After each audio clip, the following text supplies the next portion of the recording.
추석이 지나간 지 어느덧 한 달이 되었습니다. 남부지방에서는 물난리가 나서 말뿐인 한가위가 되기도 했지만 그래도 온 국민이 모처럼 기나긴 연휴를 즐기고 넉넉히 먹고 마시며 피로를 달랬습니다. 그로부터 한 달, 모든 것들이 제자리로 돌아왔습니다. 바쁜 일상과 생활의 주변 가지들이 모두 제 모습을 찾았습니다. 심지어 긴 연휴 탓에 멍하니 적응되지도 않던 후유증도 정신을 차리고 제자리로 돌아왔습니다. 그런데 돌아오지 않은 것이 딱 하나 있습니다. 여름을 벗어난 당신의 한적하고 풍성해진 가을 옷차림, 그 안에 감춰진 미운 당신, 살입니다. 가을은 모든 것들이 살찌는 계절이라는데 그렇다고 내 살도 찌면 어떡하나 고민되십니까? 이번 주는 저희와 함께 하시죠. 안녕하세요. 프로젝트 T의 진행을 맡은 차 만드는 남자 정다현입니다.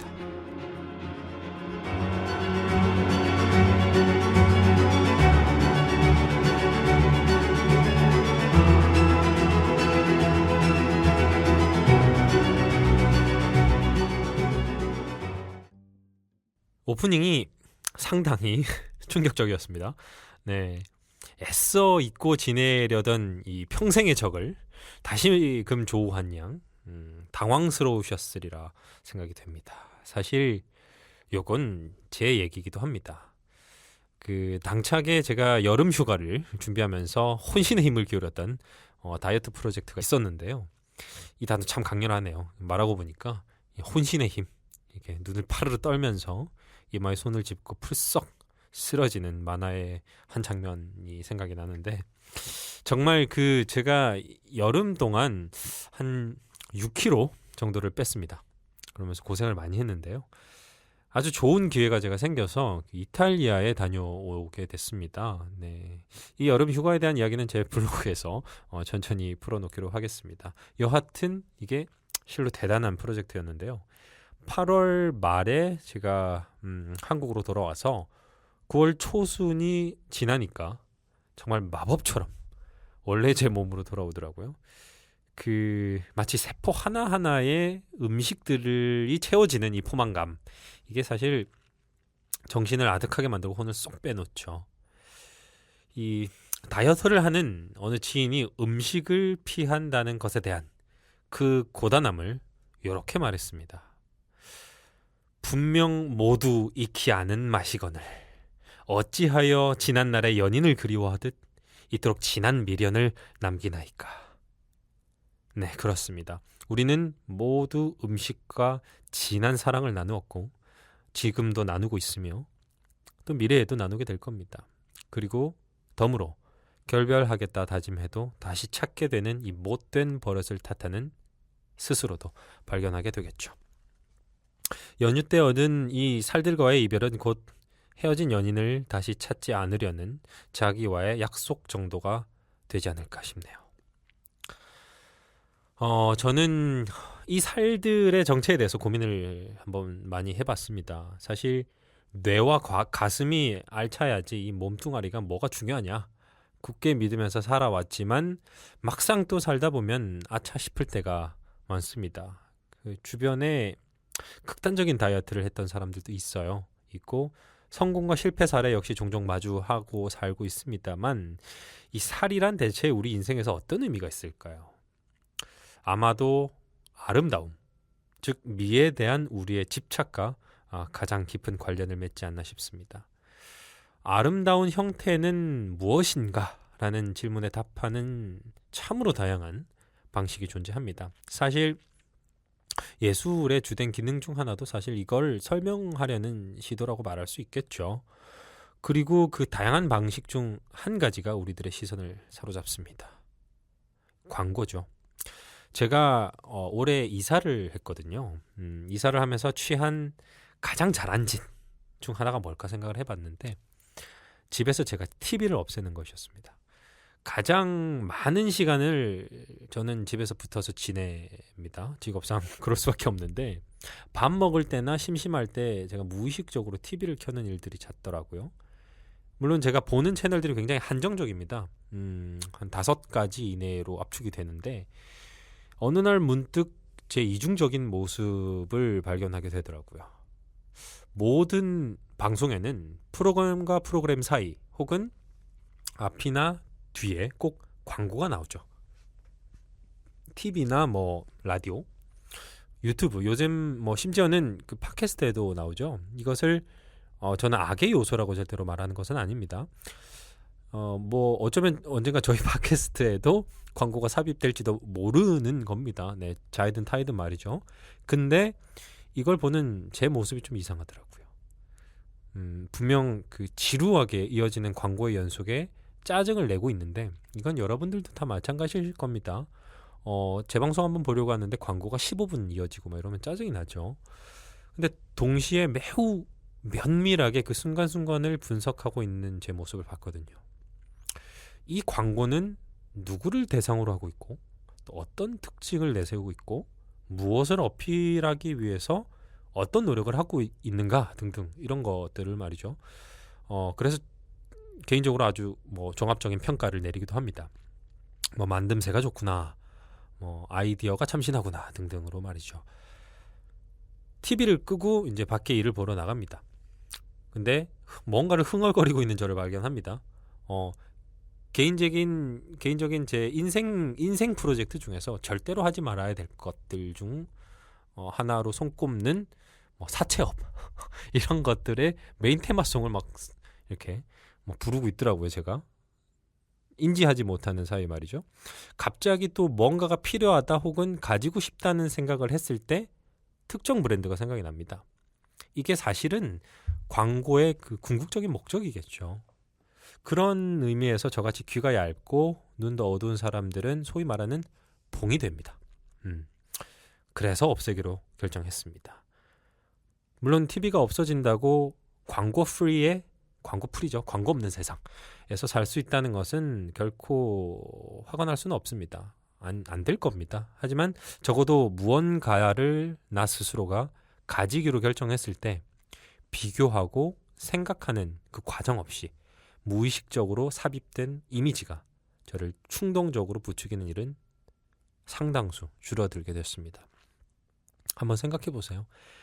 살이 걱정이라고 생각하고 있다면 날씬함을 강조하는 광고 속 사람들, 그 인간들이 부러워집니다. 그들은 괜스레 치밀어 오르는 내 분노의 대상이 되기도 하고 동시에 내 마음 한구석에 우상이 되기도 하는 이런 아이러니함의 연속인 나 스스로를 발견하게 된다는 거죠. 거기에 더해서 출처가 의심스러운 이 인터넷의 공간 안을 유심히 지켜보면요.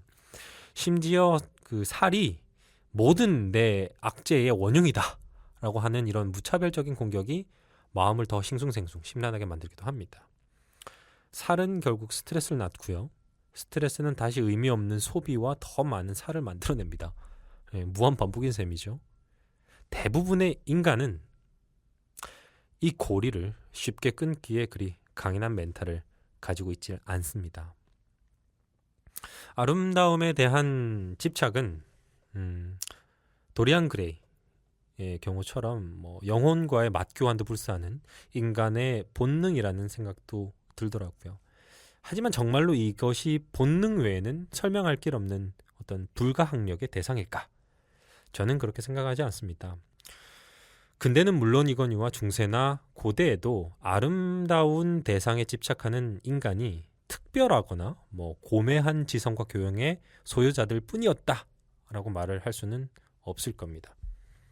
기준이 달랐을지언정 그 마을에 참한 규수가 있다거나 남성미를 풀풀 풍기는 청년을 어떤 흠모하는 일이 오늘날 말의 일이라고는 누구도 사실 말할 수 없기 때문이겠죠. 개인적으로 굉장히 좋아하는 고전이죠. 세르반테스의 돈키호테. 얘는 아름다운 여인이 자신의 사랑을 받아주질 않아서 스스로 목숨을 끊은 청년의 이야기도 나옵니다. 이건 르네상스 시대의 이야기거든요. 이런 것들을 보면 아름다움에 대한 집착이 인간의 본능이고 기본적인 욕구라는 설명을 뒷받침한다라는 생각도 듭니다. 그러나 제가 바라보는 집착의 단면은 이 안에 숨어있는 자본의 힘에 있습니다. 왜냐하면 본능은 거짓말을 하지 않거든요. 하지만 우리가 사는 오늘날 이 시대의 집착 안에는 본능을 넘어서는 무언가가 있습니다. 있는 것을 있다고 말하지 않고요. 없는 것을 없다고 말하지 않기 때문입니다. 내가 살이라는 적을 격퇴하고 아름다움이라는 트로피를 거머쥐기 위해 드리는 모든 노력의 실질적인 수혜자는 과연 나일까요? 우리는 적을 무너뜨리는데 지지부진한 국지전을 원치 않습니다. 이순신 장군이 명량에서 그러했던 것처럼, 그리고 독일군이 스탈린그라드에서 무너진 것처럼, 히로시마 주변에 떨어진 그 무시무시한 핵폭탄처럼 한 방에 전세를 역전시킬 무언가를 끊임없이 찾죠. 어쩔 수 없이 그래서 귀가 솔깃해지는 이야기들. 하지만 우린 다 알고 있습니다. 이 모두 판타지에 불과하다는 것을 말이죠. 우리는 이렇게도 의지가 약한 존재입니다. 사실 아름다움을 성취한다는 일은 자연이 증명하고 있죠. 자연이 증명합니다. 시간과 철저한 순서라는 그 원칙만이 답입니다. 생각해보죠. 입에 뭔가를 넣어서 살이 빠질 수 있다는 건 물리적인 법칙을 역행하는 거죠. 마치 하늘에 쇠구슬을 던졌더니 달에 날아가서 붙었다라는 것과 같은 겁니다. 살과 관련한 가장 큰 문제는 사실 이 외면의 문제가 아니라 결국 이게 내면의 문제로 귀결이 된다는 그런 위험성이 아닐까 싶습니다. 나는 아름답지 않다라는 생각에 사로잡혀서 하루를, 그리고 한 달을, 1년을 지새우는 삶이란 얼마나 고달프고 우울할까요? 우리는 비난할 수가 없습니다. 고작 그 살이 우리의 삶과 거대한 정체성을 대변하는 걸까요? 정말 그것 외에는 내세울 게 없는 인생일까요? 집착을 더 벗어 던지기 위해서는 그만큼 강력한 대책거리가 필요합니다. 그래서 신은 우리에게 습관이라는 힘을 줬습니다. 이성의 산물이라고 보기에는 뭔가 석연찮은 데가 많은 이 행위가 지닌 파괴력은 대단합니다. 습관의 힘이라는 유명한 베스트셀러 책도 있죠. 속되게 말하자면 부모와 처자식 빼고는 모든 것을 바꿀 수 있다. 그런 표현도 가능하지 않을까 싶은데, 저는 그래서 개인적으로 하루에 2리터 이상의 물을 마시기를 추천합니다. 많이 그렇게 말하고 다녀요. 음식을 섭취할 때의 수분을 제외하고 2리터를 말하는 건데요. 공복감이 느껴질 때마다 물을 한 컵씩 마시는 겁니다. 사실 우리 몸이 느끼는 배고픔의 상당수는 그 갈증에서 비롯한다는 연구 결과도 있습니다. 물론 그 중에 몇 잔은 차로도 대체가 가능하겠죠. 식물을 그대로 우려낸 차가 칼로리가 없다는 사실은 당연한 소리겠죠. 물론 여기에 설탕이나 우유 등등의 첨가물을 넣지 않는다면 말이죠. 저는 그래서 그저 그 자체로 우려야만 하고, 또 자연스레 물을 대체할 수도 있는 차를 추천할 때 종종 히비스커스 티를 이야기를 합니다. 장미의 붉은 빛이 진해지고 또 진해지고 또 진해져서 더 이상 깊은 빛깔을 내기 어려울 때 바로 이 히비스커스의 색과 가장 가깝지 않을까 생각이 듭니다. 그래서 이 차의 빛깔을 얘기할 때 딤로즈라는 표현을 쓰기도 합니다. 이 차는요, 전통의 찻잎으로 만든 스트레이트 티가 아닙니다. 아프리카를 주산지로 해서 자메이카 등의 아메리카 대륙과 호주를 비롯한 오세아니아에서도 풍부하게 자라는 로젤 꽃잎이 피었다가 마르기를 기다려서 꽃뿐만 아니라 꽃 받침까지 딴 다음에 건조시켜서 우려낸 허브티죠. 로젤이라는 그 식물의 학명이 그 히비스커스 사브다리파, 히비스커스 사브다리파인 까닭에 앞에 단어 히비스커스를 따온 건데, 사실 이 히비스커스라는 이름은 식물의 멜로스라는 식물과입니다. 상위 개념이죠. 4천여 종들 중 한 속에 속합니다. 과의 하부 개념인 거죠. 속에 속하는데 이건 다시 수백 종의 히비스커스 종, 즉 식물로 나뉘게 됩니다. 그 중에 하나가 이 사브다리파라는 꽃잎을 따서 만든 차가 되는 거죠. 우리나라의 국화죠. 무궁화. 무궁화도 사실 이 히비스커스의 여러 종들 중에 하나입니다. 히비스커스 시리아쿠스라고 하는데요. 이 히비스커스 차는 호주에서는 로젤, 자메이카에서는 자메이카의 물 혹은 자메이카의 꽃, 아구아데 하마이카, 플로르데 하마이카 이런 식으로 불리기도 합니다. 그래서 마시는 방식도 굉장히 다양한데요. 우리에게 가장 익숙한 방식은 바로 이 말린 히비스커스 꽃잎들을 모아서 뜨거운 물에 우려낸 후에 얼음을 넣거나 아니면 그대로 마시는 방식이 되겠죠. 저는 이 붉은 액체, 붉은 이 액체를 보고 있노라면 어떤 여과 과정 없이 그대로 혈액이 되지 않을까 싶은 생각이 듭니다. 크랜베리의 맛이 나기도 하고요. 시큼하고 상큼한 맛이 풍부하게 우러나는 이 음료를 사실 한 번에 좋아하기는 힘들지도 모릅니다. 취향이 엇갈릴 만한 맛일지도 모릅니다. 하지만 한 번 익숙해지고 나면 아름다움을 향해 달리는 여러분들을 괴롭히는 많은 장애물들을 떨쳐내는데 큰 도움이 될지도 모릅니다. 이 차에 대한 자세한 이야기는 또 다음 그리고 그 다음 코너에서 이어가 보도록 하죠. 매주 신청하시는 분들 단체 혹은 이벤트 등을 엄선하여 짧게 소개를 해주는 시간이 마련되어 있습니다. 오늘은 잠깐 저희 얘기를 좀 하려고 합니다. 저희가 사실 열심히 준비를 했습니다만 소홀한 점이 없지 않았던 것이 저희의 이야기들을 이렇게 인터넷을 통해서 공개적으로 이야기하고 그리고 청취하시는 여러분들이 편하게 다가오실 수 있는 그런 공간을 마련하지 못했더라고요. 그래서 프로젝트 EA.com이라는 홈페이지뿐만이 아니라 많은 분들이 이용하시는 페이스북에 그룹과 그리고 페이지를 하나씩 만들었습니다. 페이스북으로 들어오셔서 검색창에 프로젝트 T, 그리고 이 T는 대문자로 쓰셔도 되고 소문자로 쓰셔도 되는 영어입니다. 그래서 프로젝트는 한글이고요. T 한 글자만, 알파벳 한 글자만 T로 적으시면 저희의 페이스북 페이지가 등장을 합니다. 그 페이지를 통해서 저희가 매주 방송뿐만이 아니라 이따금씩 그 어떤 감상들 그리고 여러분들과 나누고 싶은 이야기들을 이제 올리고 있으니까요. 그것도 이렇게 찾아보시고 또 즐겨주시면 또 재미가 쏠쏠하지 않을까 싶습니다. 또한 검색창에 프로젝트 T가 아니라 차 마시는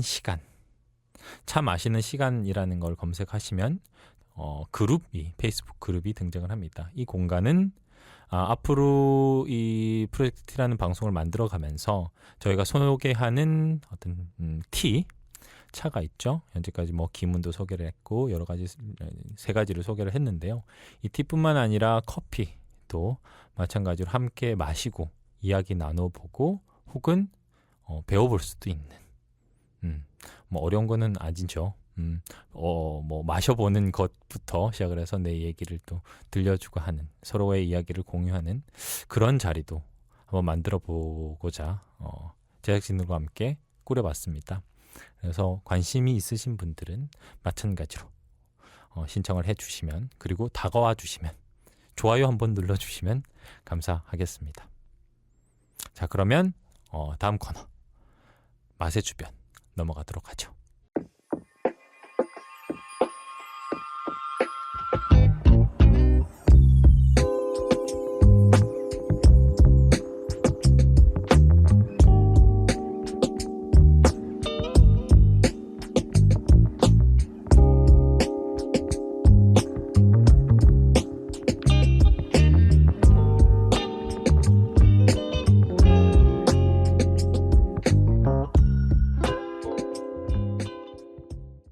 프로젝트 T의 3번째 방송 그리고 맛의 주변 3번째 방송.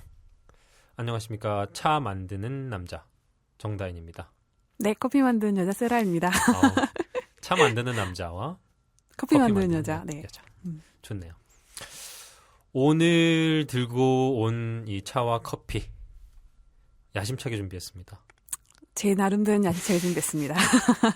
아주 범용성도 높고요. 그렇죠. 어쩌면은 차 같은 경우에는 기문과 다르질링 차 좋아하시는 분들은 다 아시지만 네. 모르시는 분들은 그거 뭐지? 이렇게 싶으실 수도 있지만 그렇죠. 오늘의 차 그리고 네. 커피, 특히 커피 모르는 분들이 없습니다. 요즘은 없습니다. 네, 요즘은 네. 없죠. 70대 할아버지까지 다 아십니다. 차는 뭐 그럴 수 있다고 치지만 뭐 네. 전 말씀드렸죠. 히비스커스 티입니다. 아, 네. 근데 이 커피는 요새는 고등학생도 먹더라고요. 오늘 점점 더 어려지는 것 같아요, 진짜. 네, 네. 저는 20살이 넘어서 이걸 꼭 먹겠다고 다짐을 했는데 저는 어렸을 때 고등학교 때 심지어 잠을 안 자기 위해서 커피를 마시겠다고 했다가 엄마한테 죽도록 혼났던 기억이 있는데 요즘 학생들은 전혀 그러지 않더라고요. 당당하게 커피하우스에 와서 그렇습니다. 네, 커피를 주문하는. 80년대와 90년대의 다방 커피와 믹스 커피로 대변이 됐다면 그렇죠. 21세기는 이 네. 커피와 함께합니다. 아, 그럼요. 앞으로도 쭉 함께 할 겁니다. 소개해 주시죠. 네, 저는 오늘 굉장히 맛있기도 하지만 대중적이기도 하고 우리 바리스타들한테는 자존심이라고 할 수 있는 자존심. 네, 바로 아메리카노를 들고 나왔습니다. 아메리카노. 네.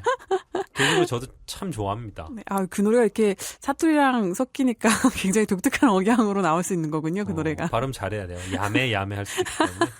아메리카노는 야매가 아니라 그야말로 커피의 스탠다드입니다. 그렇죠. 기본 중에 기본이죠, 진짜. 기본 중에 네. 기본이다. 맞습니다.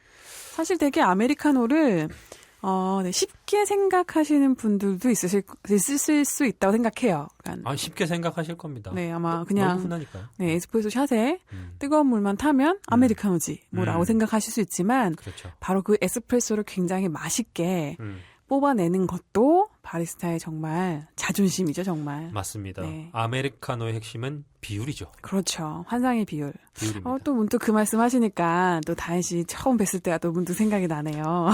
네. 7여년 전. 약 7년 전. 네, 모 카페에서.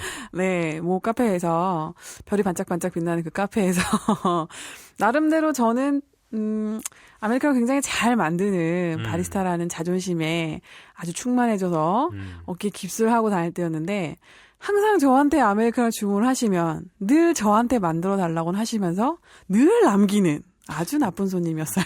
맞아요. 생각해보면 그 매장을 들어가서 네. 다른 바리스타 분이 계시면 세라 어딨나요? 라고 네. 제가 물어봤습니다. 그래서 나름 되게 기뻐하고 있었는데 그렇다고 뭔가 항상 우리가 왜 맛있는 음식이나 맛있는 차 같은 걸 시켰을 때 깨끗이 다 마시면 정말 기분 좋죠. 맛있게 잘 먹었나 보다. 맛있게 잘 드셨나 보다라고 생각을 하잖아요. 근데 당신 항상 꼭 남기고 가셨어요. 맞아요. 꼭 아래 부분은 남겼습니다. 네. 그래서 한번 제가 정말 얼굴에 철판을 깔고 물어봤죠. 감히? 네, 감히 뻔뻔하게. VVIP한테. 네. 그것도 주문할 때 물어본 것도 아니고 당당히 앉아 계신 자리에 가서 그렇죠. 대체 왜 맨날 남기냐. 그럴 거면 작은 걸 마셔라. 그렇죠. 작은 사이즈가 네, 있죠. 라고 말씀을 딱 제가 질문을 던졌을 때 다인 씨의 대답에 제가 아주 그냥 크게 한 방을 팍 맞았죠, 진짜. 전 기억이 잘 안 나요. 솔직히. 거짓말하지 마세요. 저 뭐라고 했죠? 그때 저한테 그러셨죠. 아메리카노 늘 드시는 그 중간 정도 사이즈가 샷과 물의 비율이 가장 맛있는 비율이다. 그래서 항상 그 사이즈를 먹는 거고 다만 내가 다 마실 만큼의 양이 안 돼서 먹지 못할 뿐이다. 라는 부르주아 같은 멘트를 날리셨죠, 저한테. 부르주아 같은 멘트. 매우 느끼한 목소리와 함께. 제 목소리가 좀 느끼하죠. 네, 제가 그래서 뒷짐지고 갔다가 바로 손을 풀고 공손히 인사하고 갔던 기억이 나네요. 예나 지금이나 참 이상한 사람이네요. 근데 그때 저한테는 정말 그 한마디의 멘트가 굉장히 충격적이었어요. 그렇구나. 단순히 그냥 정말 에스프레소 샷만이 다는 아니구나. 물론 커피라는 것 자체가 분위기도 굉장히 중요하고 같이 마시는 사람도 굉장히 중요하고 만드는 일도 중요하지만 네. 그게 정말 샷과 물의 비율도 굉장히 중요하구나라는 거를 그때 새삼 정말 깨달았던 그런 경험이었습니다. 개인적으로 참 감사해요. 20대 초반에 네. 네, 초중반이죠. 네. 초중반에 그 발랑까진 청년의 정말 아무 생각 없는 한마디가 네. 지금의 위대한 바리스타를 낳게 한 것 같습니다. 감사합니다. 자, 오늘 우리 맛의 주변 네. 맛의 주변에 주제가 있습니다. 제가 이거를 이제 기획해서 네. 세라에게 이제 전달했을 때 네. 빵 터지셨습니다. 아주 빵 터졌죠. 왜냐면 이게 제가 오프닝에서도 말씀드렸다시피 이게 아주 그 개인적인 갑자기 든 생각이었어요. 네. 추석이 네. 9월 초 아니었습니까? 네, 추석이.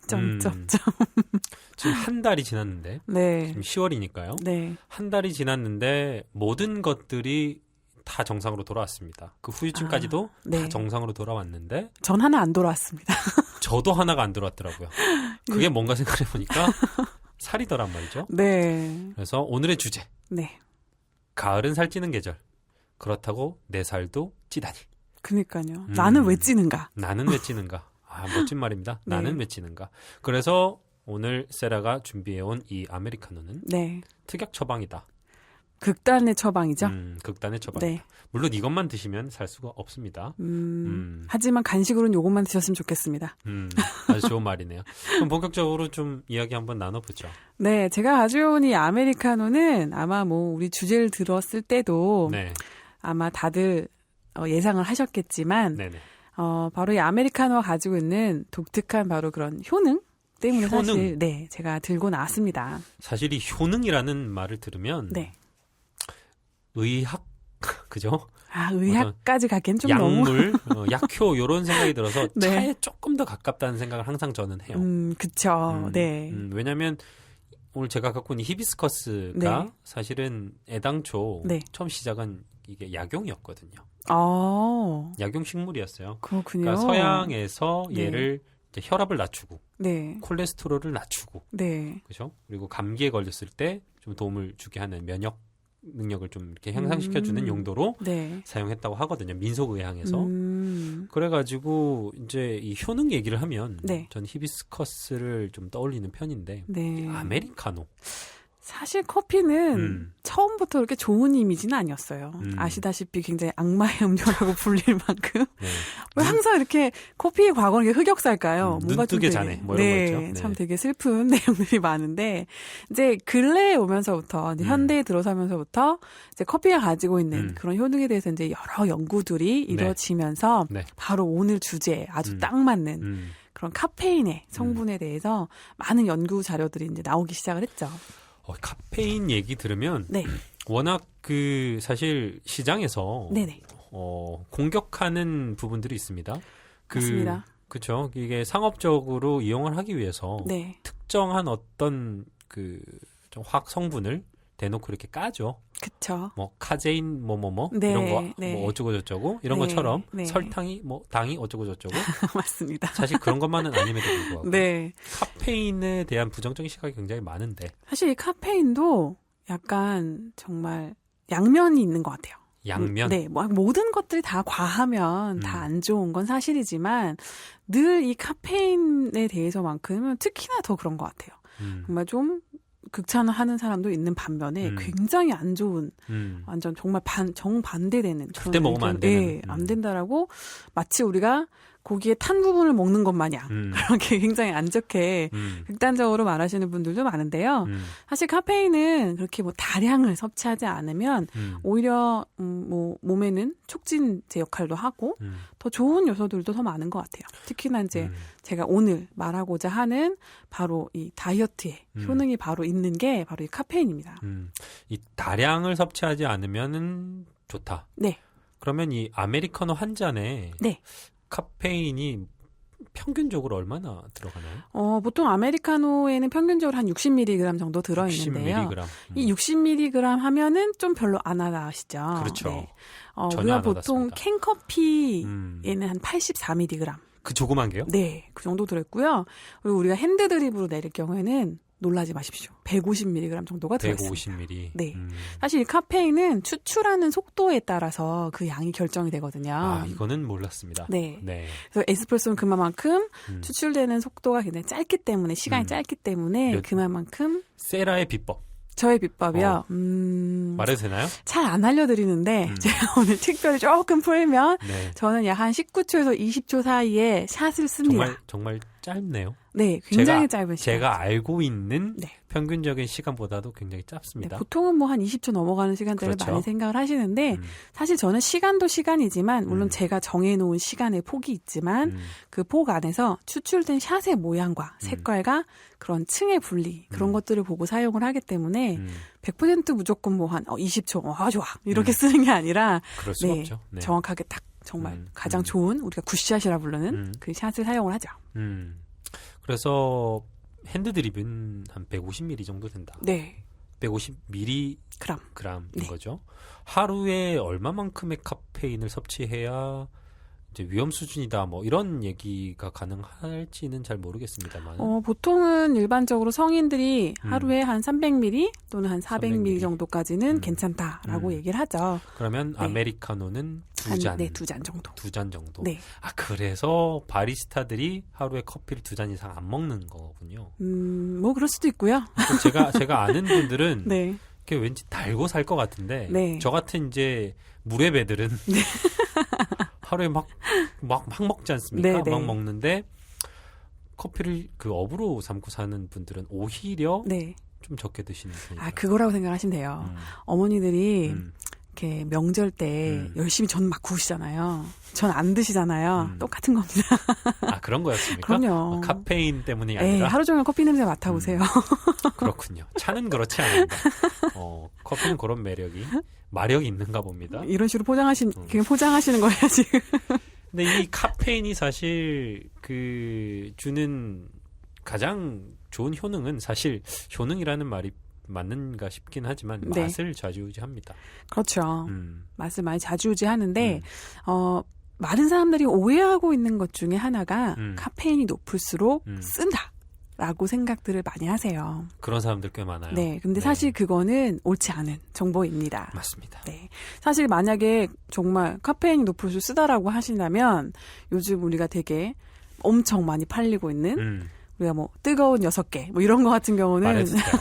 네, 핫식스 같은 네. 경우는 그리고 레드불. 네, 빨간소 이런 거 절대 먹을 수 없겠죠. 그렇죠. 네, 절대 먹을 수 없습니다. 제 지인 중에 한 친구가 그 핫식스라는 그 제목을 갖고 단편 영화도 만들었었는데 그렇죠. 그 영화가 네. 그거였어요. 그러니까 그 도서관에서 네, 밤을 지새우면서 공부를 하는 애들이 다 핫식스를 달고 살지 않습니까? 아, 그렇죠. 그러면 이 친구들 다 어떻게 됐겠습니까? 그렇죠?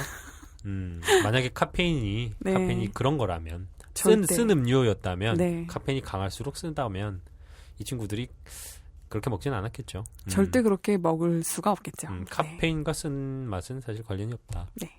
여기서 한 가지 더 좀 재미난 팁을 하나 더 드릴까요? 음. 우리가 요즘 뭐 비타 500에 밀려서 슬픔을 겪고 있다라는 바카스가 사실 바카스. 한 30mg 정도의 카페인이 들어있어요.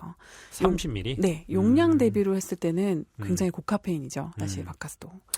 그만큼 아메리카노가 어떻게 보면 카페인을 이렇게 많이 가지고 있는 그런 음료는 아닙니다. 하지만 그 가지고 있는 카페인이 오히려 뭐 노화 방지에도 굉장히 효과가 있어서 오히려 좀 활성화 산소를 좀 지키는 것으로 황산화 물질이라고 하죠, 우리. 그런 황산화 물질들도 많이 배출을 하게 되고 여러 가지로 정말 또는 퇴행성 질환 예방? 이런 거를 굉장히 좋고, 좀 되게 어려운 말이긴 한데, 네, 그런 거에도 굉장히 좋고 해서, 좀, 연령층에 상관없이 굉장히 많은 분들이 즐기실 수 있는 음료가 또 이 아메리카노가 아닐까라는 생각을 합니다.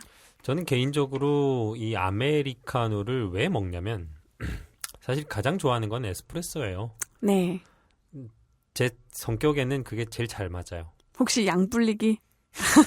그렇죠. 아메리카노를 제가 마시는 이유는 사실 그거예요. 네. 그냥 도피오로 시켜도 네. 에스프레소 도피오로 시켜도 그냥 한 모금 꿀꺽 하고 나면 그냥 사라지거든요. 네. 그러니까 물론 그 마시고 났을 때 그 잔향을 즐기는 것 때문에 좋아하기는 하지만 네. 보통 제가 작업을 할 때 이렇게 아메리카노를 많이 마시다 보니까 너무 허탈해요. 한 모금 홀짝.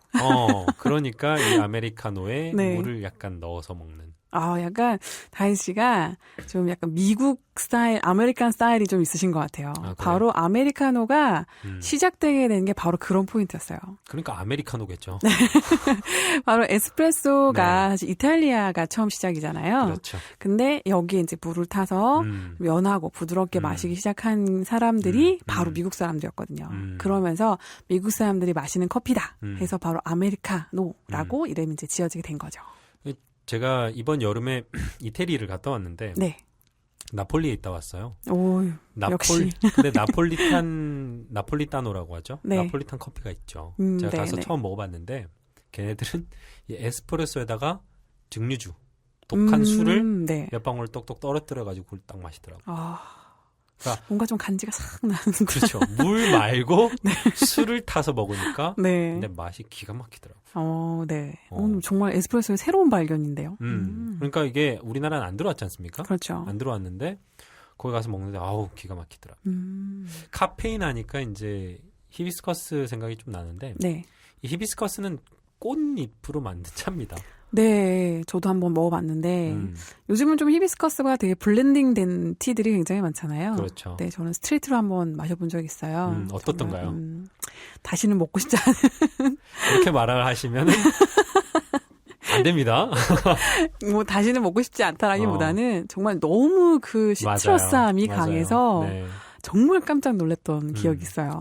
맞아요. 이게 우리나라에서는 이제 히비스커스 자체만으로 즐기기에는 맛이 너무 강하죠. 네. 맛이 너무 강해서 뭐 로즈힙, 뭐 때로는 뭐 오렌지 껍질도 넣으시고, 네네. 뭐 파파야, 망고 이런 걸 넣는 사람들도 있고요. 뭐 설탕을 약간 넣어서 만들거나 뭐 이렇게 별사탕을 넣어서 먹는 사람들도 있어요. 네. 그래서 이리저리 섞어서 다양한 방식으로 이제 만들어 먹는 블렌딩 음료로 네. 많이 유행이 되죠. 네네. 근데 카페인이 없는 음료지 않겠습니까? 네. 그냥 식물에서 그냥 추출했는데 그 식물이 그냥 꽃잎이니까요. 네네. 대신 이 히비스커스 안에는 카페인이 없는 대신에 그 카페인의 그 좋은 작용에 대해서 말씀해 주셨지만 네. 카페인 말고 얘네들은 이제 비타민 C가 많죠. 그쵸. 비타민 C가 많고 그리고 구연산, 뭐 사과산, 네. 그런 것들이 굉장히 풍부해요. 그래서 이제 그게 사실은 우리 혈액 속에 있는 지방을 분해시키거든요. 그게 지방을 분해시키는 네. 거예요. 물론 이렇게 응집되어 있는 이 옆구리 허벅지에 얘네를 막 침투해가지고 이렇게 긁어내는 게 아니라 네네. 혈액 안에 있는 지방을 분해시키는 거니까 근데 좀 콜레스테롤 수치 감소에 도움이 된다는 거죠. 네. 근데 좀 그렇게 새콤달콤한 그런 맛들은 사실 더 식욕을 더 돋구는 작용을 하지 않나요? 맞아요. 히비스커스는 식욕을 돋구는 작용을 합니다. 그러면 오히려 아메리카노하고 완전 정반대의 성격을 그렇죠. 가지고 있지만 둘 다 살 빼기에는 굉장히 좋은 음료. 근데 그렇죠. 정말 좋을까요? 식욕을 돋구면서. 식욕을 돋구지만 왜냐하면 네. 제가 이 주제에 포인트를 찍은 바는 바로 네. 이 다음 코너죠. 이 다음 네. 코너에서 제가 설명을 해드릴 예정입니다. 또 이런 식으로. 근데 사실 다이어트라는 측면만 딱 놓고 보면 네. 아메리카노가 맞죠. 그렇죠. 식욕을 일단 억제를 해주는 것 자체가 그렇죠. 굉장히 크죠. 그래서 그 강남 카페에 가면 네. 손님의 구할이 여자다. 그런 얘기들이 있어요. 제가 다이어트는 사실 저한테는 삶이거든요. 다이어트는 늘 저와 맞아요. 함께하는. 맞아요. 네, 그 늘. 전후가 너무나도 다른 사람이죠. 그쵸. 제 전후를 확실하게 보신 몇 안 되는 분들 그렇죠. 중에 한 분이시죠. 그렇죠. 네. 근데 제가 그렇게 다이어트를 많이 해봐서 아는데, 결국 다이어트는 운동도 중요하고, 뭐 다 중요하지만, 결국 안 먹어야 됩니다. 맞아요. 입에 들어오는데, 네. 그게 살을, 입에 뭐 들어온 게 살을 빼도록 유도를 한다는 게 말이 안 되지 않습니까, 사실? 네. 이거는 물리 법칙에 어긋나는 거예요. 그렇기 때문에 아메리카노는 다이어트에 굉장히 좋은 도움이 된다. 그렇죠. 제로 라고, 칼로리. 네, 말씀드리셨습니다. 제가 제 취향에 대해서 아까 짧게 얘기를 해주셨는데 네. 그 비율, 네. 그 비율. 저는 이제 그 쓰디쓴 그 맛에 아무래도 그 만족을 많이 느끼다 보니까 네. 음식 생각이 좀 안 나게 되는 측면도 없지 않아 있거든요. 그쵸. 네. 사실 그래요. 그러니까 어떤 맛이 굉장히 강하고 네. 그리고 그 강하면서도 균형 잡히면 음식 생각이 멀어집니다. 맞습니다. 거기에 만족을 하니까요. 근데 곡에 관련된 재밌는 에피소드가 있었다고. 많죠. 제가 그래도 나름 수천 잔의 아메리카노를 말았던 바리스타인데 수천 잔이 네. 아니죠? 뭐 더 될 수도 있습니다. 수십만 잔이겠죠. 네. 보통 이렇게 보면 되게 본인만의 정말 레시피가 있는 분들이 굉장히 많아요. 그래서 보면은 가장 특이했던 분 중에 한 분이 스타벅스에서 그란데 정도 되는 사이즈에다가 그란데 사이즈면 꽤 큽니다. 573ml인가요? 500까지는 안 되고요. 한 473 400ml, 인가? 400ml 정도 되는데 그 정도의 양이면 보통 아메리카노를 만들면 한 3개 정도 들어가거든요. 그렇죠. 근데 3개 반. 굉장히 좀 애띠고 안경 끼고 되게 어린 남자분이었는데 와서 여자분이 아니라 남자분이셨군요. 네, 남자분이었습니다. 보통 이상한 거 주문하면 남자들이 많아요. 근데 무려 거기다 샷을 10개나 넣어달라고. 그래서 제가 몇 번이나 회유도 했어요. 아니 근데 네. 그 사이즈에 10개가 들어가나요? 그러니까 물을 그만큼 줄이는 거죠. 아니 네. 물 빼고 샷만 10개를 넣어도 그 사이즈가 되지 않나요?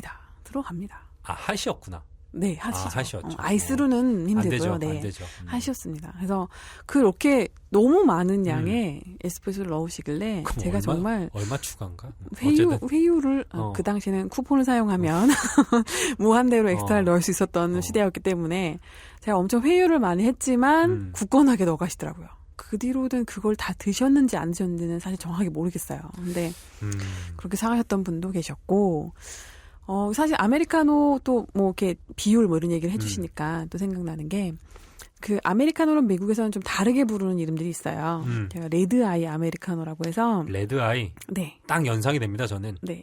이렇게 충혈된 눈. 그렇죠. 네. 일을 해야 돼.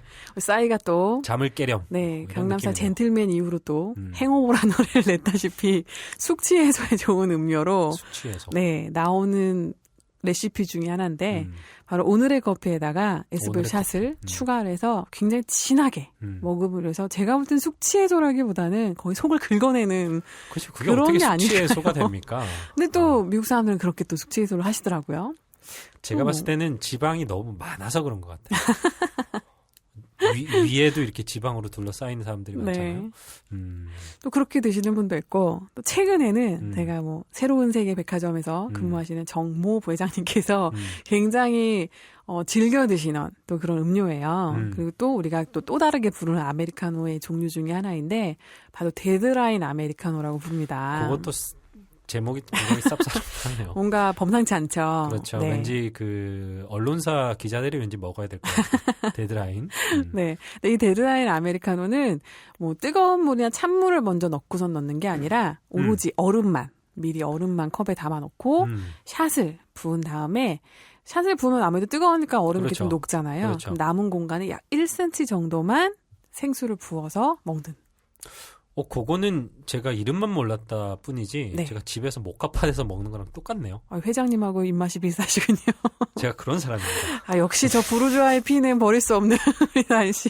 그게 이름이 뭐라고요? 데드라인 아메리카노라고. 제 생각에는 이 방송이 나가고 나서 네. 전국의 카페테리아에 가서 간지나게 네. 데드라인 아메리카노 네. 주세요라고 하는 분들이 좀 못 생기지 알아들을 않을까. 수도 있습니다. 데드라인이 뭐라고요? 네. 이렇게 하시는 분들도 계실 거예요. 네. 그 모든 게 사실은 이 카페인이 갖고 있는 그죠? 네. 이 쓴맛. 그렇죠. 쓴맛과 중독성. 묘한 매력이 있죠. 네. 하지만 이렇게 계속 듣다 보니까 이런 생각도 들어요. 이 카페인의 이 쓴맛과 중독성에 취해서 네. 아메리카노에 기대서 네. 다이어트를 하다가는 큰일 납니다. 큰일 납니다, 큰일 여러분. 날 수 있다. 그래서 하루에 네. 2잔만. 2잔만 네, 이렇게 목이 2잔만. 마르고 네. 이렇게 허기질 때 네. 허기질 때 드시면은 좀 다이어트에 도움이 되지 않을까. 네.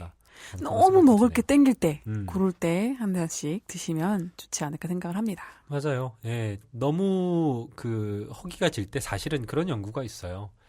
너무 이렇게 내가 뭔가 먹고 싶다 네. 이런 생각이 들 때 네. 그거에 사실은 5할 이상은 사실은 목이 마르기 때문이다라는 연구가 있어요. 맞습니다. 그래서 수분을 섭취를 해주면 네. 수분가 그죠? 뭐 아메리카노도 수분이고 네. 히비스커스도 수분이지 않습니까?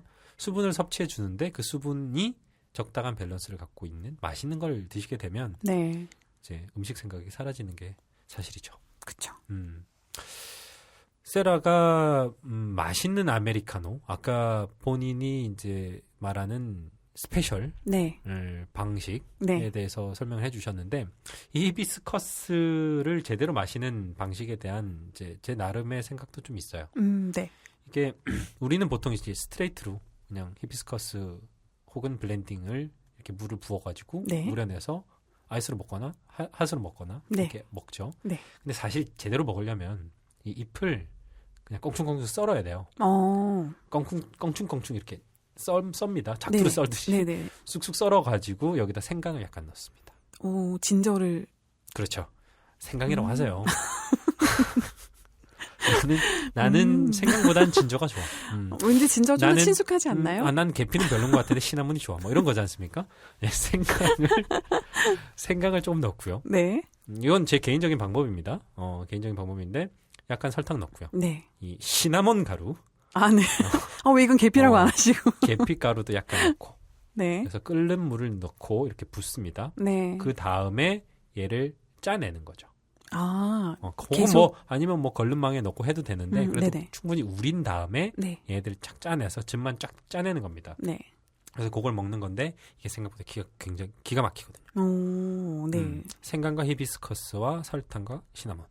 조화가 굉장히 잘 어울릴 것 같아요. 잘 네. 어울립니다. 요게 사실은 제 그 노하우기도 하지만 비슷한 게 그 자메이카에도 있어요. 자메이카에서는 되게 특이한데 이게 자메이카의 물, 네. 아구아 데 하마이카 이렇게 얘기를 하는데 맞는 거죠? 맞아요. 이렇게 얘기하거나 자메이카의 꽃 네. 이런 식으로도 유통이 되더라고요. 비슷한 게 있어요. 그래서 과일 케이크랑 같이 먹는다 이런 네. 얘기들도 있더라고요. 그렇군요. 그래서 좀 더 활력을 느끼고 싶다 하시는 분들은 이제 홍차 잎들을 네. 한 5분의 1 정도? 네. 그 정도 4분의 1 넣으셔도 되고 5분의 1 정도 넣어서 첨가해서 같이 우려 드셔도 네. 상당히 괜찮은 맛을 냅니다. 근데 너무 자주 드시면 식욕이 너무너무 땡길 수 있기 때문에 그래서 이제 제 생각에는 공복에 네. 고카페인의 음료를 먹으면 좀 속이 쓰리죠. 그쵸. 근데 히비스커스는 그래서 공복 상태에서 좀 드셔주는 건 괜찮지 않을까라는 그런 생각이 들더라고요. 그렇군요. 오늘 저희가 얘기한 주제는 단촐하게 말하면 다이어트. 그렇죠. 단촐하게 아니고 메인이죠. 가을은 살찌는 계절. 네. 나는 왜 살찌는가? 나는 왜 살찌는가? 나는도 아니, 나도 왜 살찌는가? 그렇죠. 추석은 한 달 전인데 네. 왜 내 살은 돌아오지 않는가? 모든 게 다 돌아왔는데 왜 내 살은 돌아오지 않는가? 이제 돌아온다 그러면 더 쪄야 될 것 같은데. 어쨌든 적당한 음료에 대해서 네. 한번 이야기를 가져보는 시간이었습니다. 네. 네, 이번 한 주도 네. 사실 지난주, 지지난주 다 한번 저희가 추천해드렸던 그 음료들 한번 드셔보셨는지 사실 조금 궁금하기도 해요. 맞아요. 제가 그래서 오늘은 사실 좀 되게 쉽게 접하실 수 있는 커피니까 네. 한번 드셔보시면 어떨까라는 생각이 또 들고 또 마찬가지로 여러분들께서 댓글을 열심히 남겨주시면 제가 또 그거를 보고 참고해서 다음 주에 또 재밌는 또 요소들을 가지고 오도록 하겠습니다. 네. 그래서 저는 개인적으로 이 아메리카노는 커피의 기본 중에 기본이니까 저는 별 4개를 주도록 하겠습니다. 별 4개? 네. 저는 히비스커스를 아주 좋아하는 몇 안 되는 남성 중에 한 명입니다. 좀 이상한. 왜 히비스커스 좋아한다 그러면 다 여자라고 생각하지? 꽃이잖아요. 전 꽃무늬 좋아합니다. 머리에 꽃도 꽂을 수 있어요. 저는 히비스커스를 개인적으로 아주 좋아하는데 아직 우리나라에는 크게 보급되지는 않은 차인 까닭에 많이 드셔보시라고 저도 별 4개. 오, 굉장히 후하신데요? 주도록 하겠습니다. 심지어 기문도 3개를 주셨던 분이. 히비스커스는 4개 드리도록 하겠습니다. 꼭 드셔보셨으면 좋겠습니다. 네. 세라 오늘 고생하셨고요. 아닙니다. 너무 즐거웠습니다. 네. 오늘 방송 재밌었던 것 같습니다. 재밌었습니다. 저희는 굉장히 즐거웠는데. 들으신 여러분들도 네. 웃음소리 따라서 웃으셨길 바랍니다. 네. 네. 다음 주에 뵙겠습니다. 네.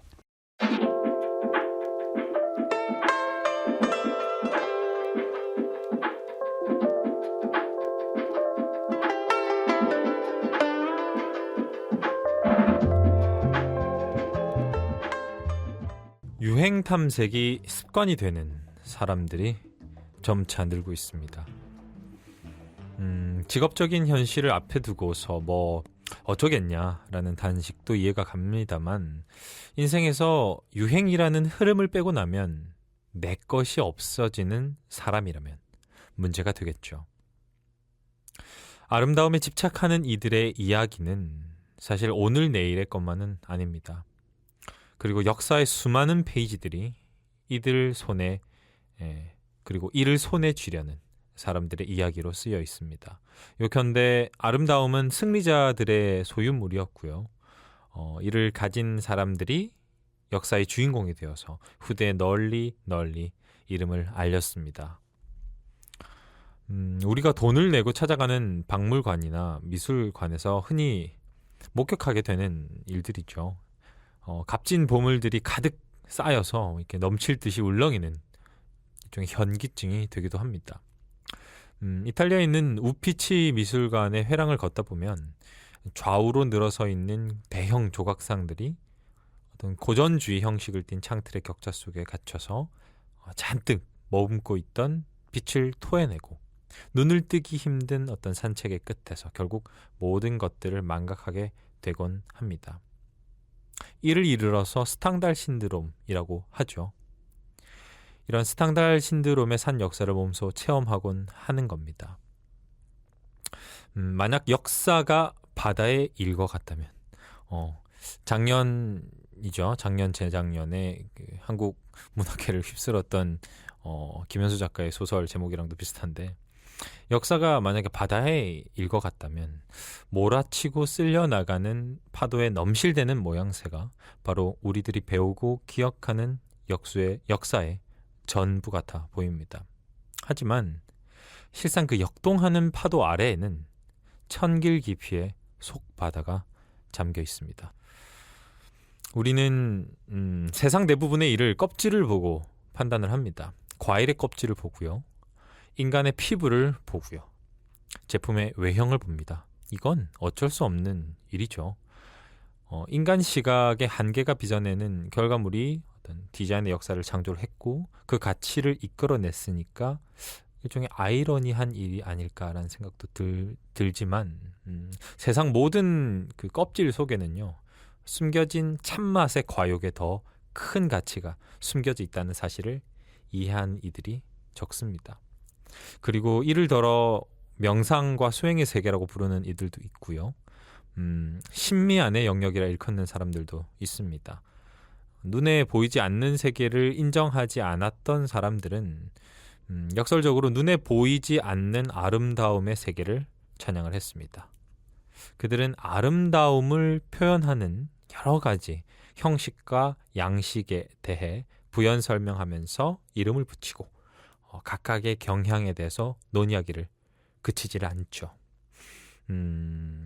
겉으로 보이는 모양새는 사실 점점 그 가치가 줄어들고 잠들어 있는 속 의미가 더욱 중요하게 된 현대 모더니즘 이후의 세계에서 우리를 둘러싸고 있는 이 아름다움에 대한 이해나 해석은 점점 더 깊은 곳으로 향해 가는 것이 실정입니다.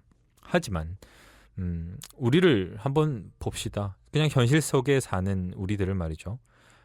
같은 시대를 사는 우리는 점점 더 표면의 아름다움에 매달려 갑니다.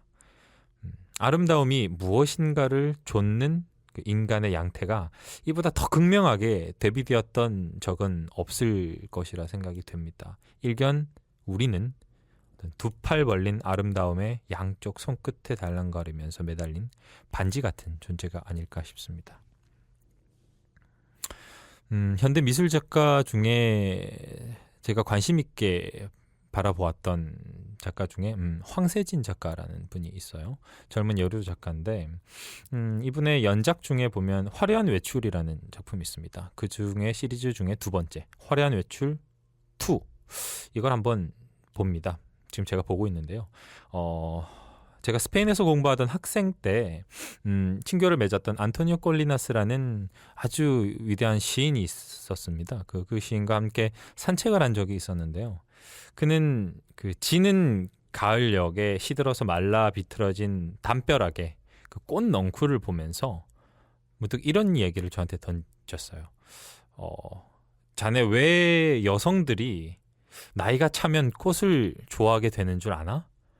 우리뿐만 아니라 서양 사람들도 그렇구나라는 생각을 하면서 잘 모르겠더라고. 그래서 잘 모르겠는데요. 잘 모르겠습니다. 라고 대답을 했더니 이런 얘기를 하시더라고요. 나는 내 부인이 저녁 테이블을 가득 채울 만큼 풍성하게 채워진 꽃병을 바라보면서 심각한 표정을 짓던 모습을 기억한다네. 그녀는 불현듯 알게 된 거야. 이제 다시는 자기 스스로가 꽃이 될 수 없는 계절에 접어들었다는 것을 말일세. 황세진 작가는 여성의 슬픈 욕망을 대변하기라도 하는 듯이 화려한 꽃무늬의 하이힐들을 화폭 가득 담습니다. 이 힐들은요, 사실 실제 유명 디자이너들의 제품들을 본을 뜬 것이라고 설명을 합니다. 그리고 그 위에 다양한 종류의 꽃들을 빈틈없이 과식적으로 가득 채워 넣습니다. 그런데요, 이 작품을 전체적으로 조망을 하다 보면 하나도 아름답지가 않습니다. 왜냐하면 애초부터 이 그림에서 꽃은 아름다움을 상징하는 일반적인 대명사, 그 역할을 벗어나서 아름다움을 욕망하는 인간의 집착을 이야기하기 위해서 사용된 것이기 때문입니다.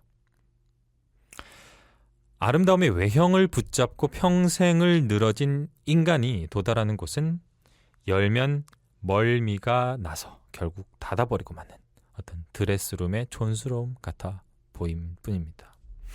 작가는 이렇게 덧붙입니다.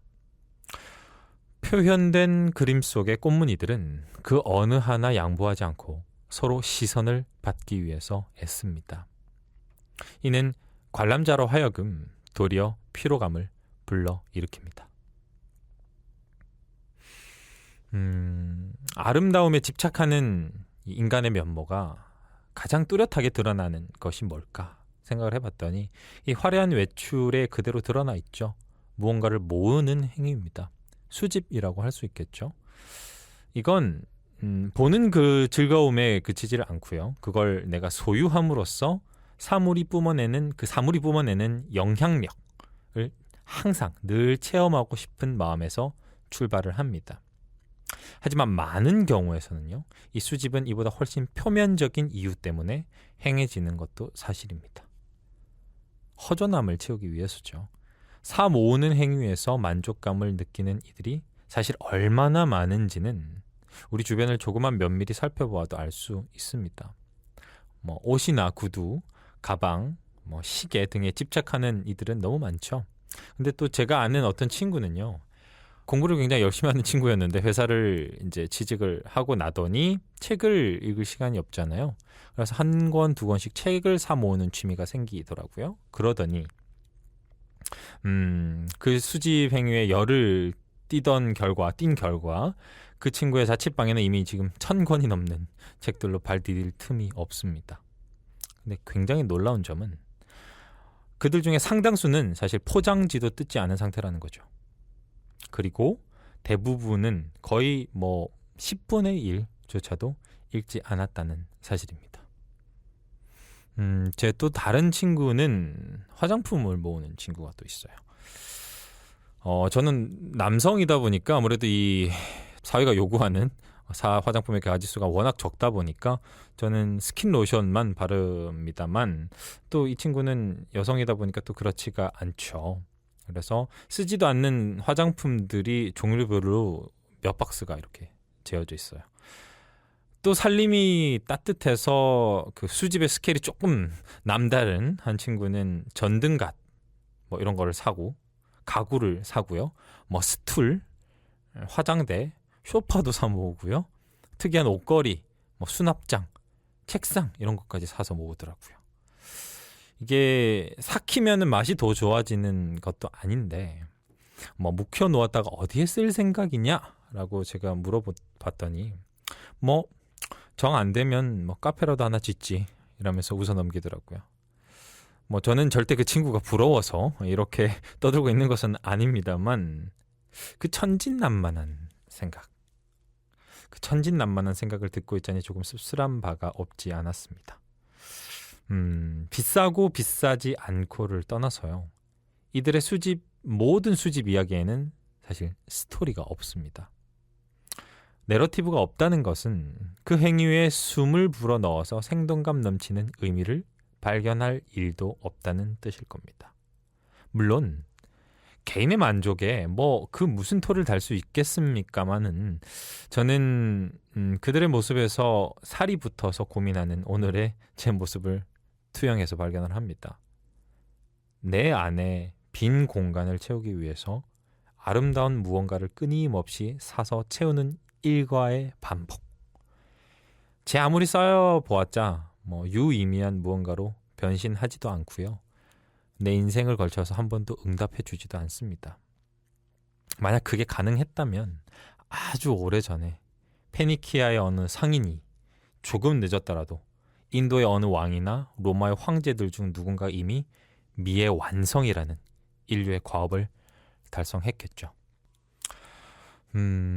우리 시대, 우리나라로 들어와 보면 조금 옛날, 아주 멀지 않은 옛날입니다. 일제시대 때 한국 깊숙한 곳으로 침투를 해와서요.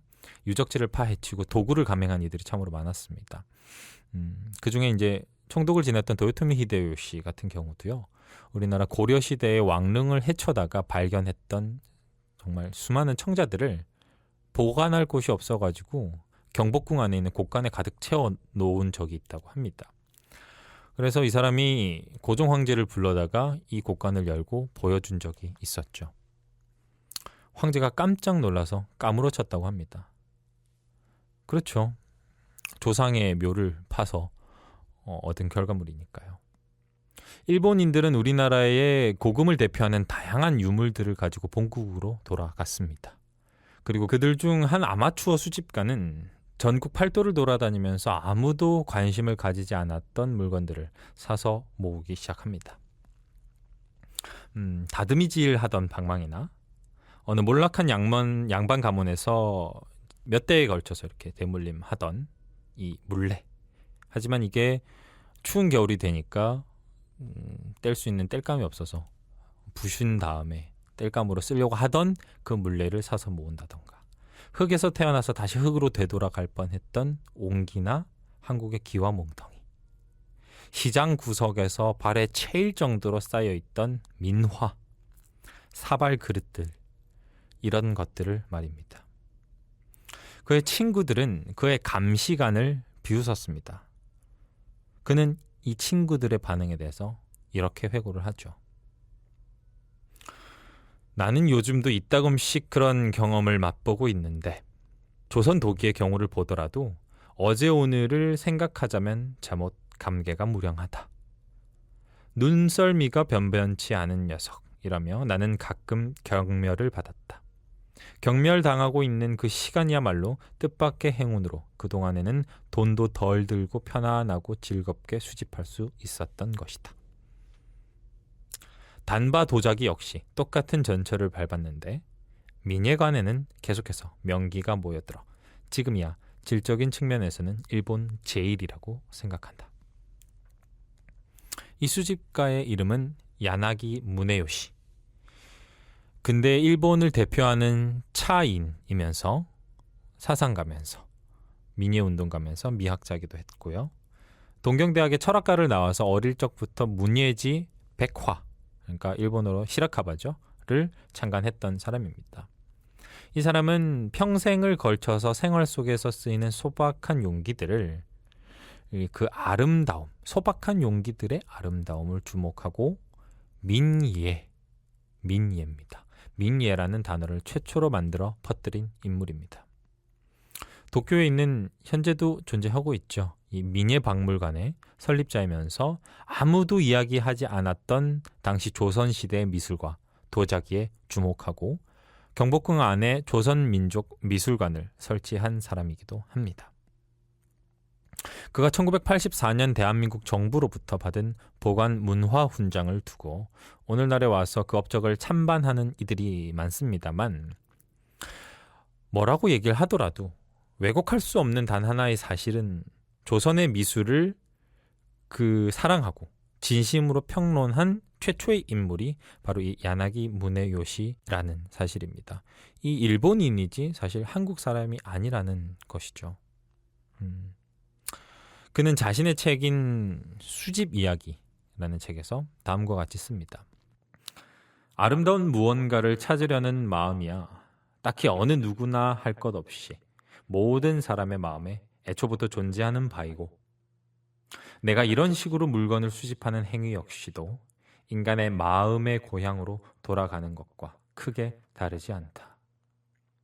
요컨대 아름다운 대상, 존재를 사랑한다는 것은 자기 본래의 진면목을 그 행위에서 찾아내고 또 그것을 다시 살펴보는 일이다.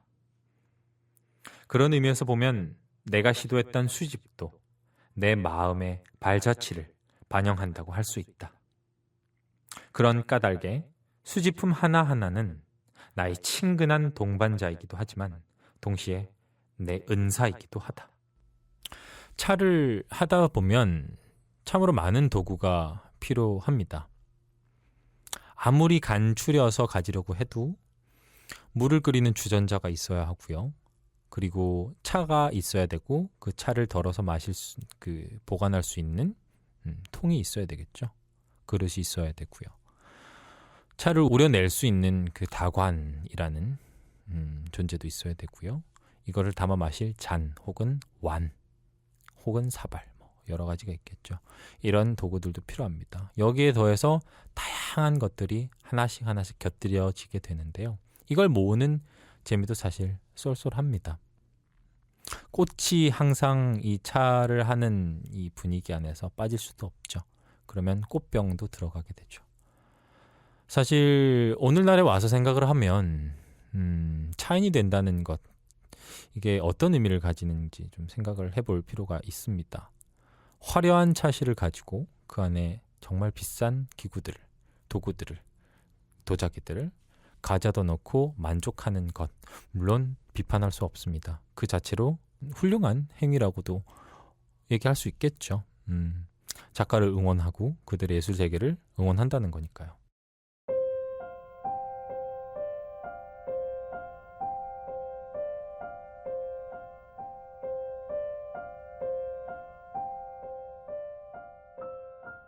하지만 야나기 무네요시는 돈으로 하는 수집, 이 돈으로 하는 수집은 의미가 없다고 말합니다. 그리고 자기 안목 없음을 드러내는 결정적인 단서가 될 뿐이라고 말하죠.